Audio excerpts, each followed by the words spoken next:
What I want to talk you through today is using a light carbon stem float and being able to loose feed and how you lay your rig in.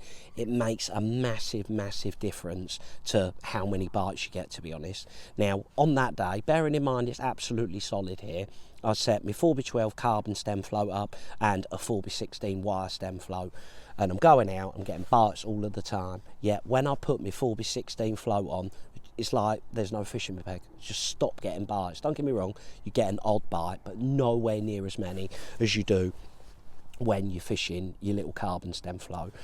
Now here today we're fishing with hard pellets, but this is exactly the same no matter what you're fishing for.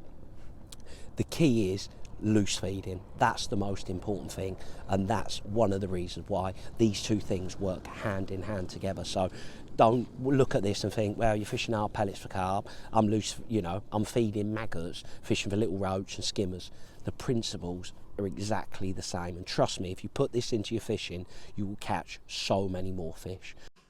Hi everyone, this clip was taken from our Match Focus website. I'm going to be adding a lot more content to our Match Focus YouTube channel, but if you'd like to watch the video in full, a more in-depth look at the rigs, the feeding, bait and decision making, then just head over to the website at matchfocus.co.uk. I'd really appreciate if you could like this video and subscribe to our Match Focus YouTube channel, as it really does help us grow. I hope you enjoy watching the video. Getting so enjoying it too much. But yeah, feeding, that's what we was talking about, weren't we? Feeding. Yeah, don't ever be frightened of like, oh, I don't know, that went way too far, or that went, you know, not as good. One of the best things about loose feeding is the fact that you are spreading out. So you see the wind there is picked up. I just wait for it to drop. Just give it. So I haven't, I hadn't fed, and because I know there's plenty of fish there,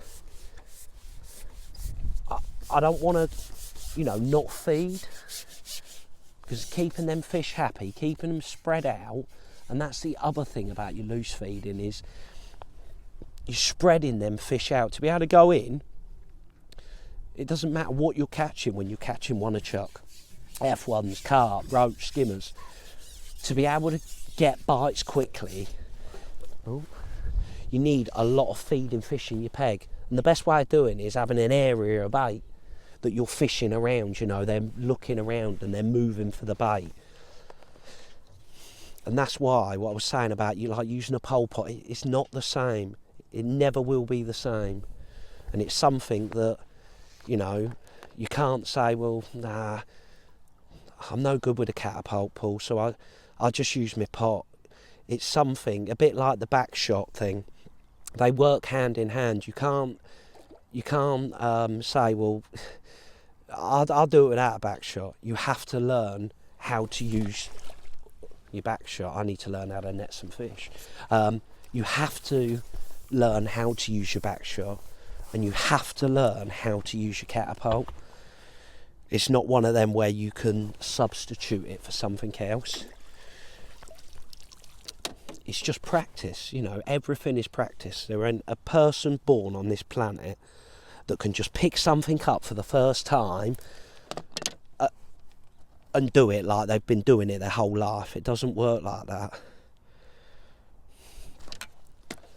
Now what I am saying as well is, as good as this is, I will still always, in a match, I'll always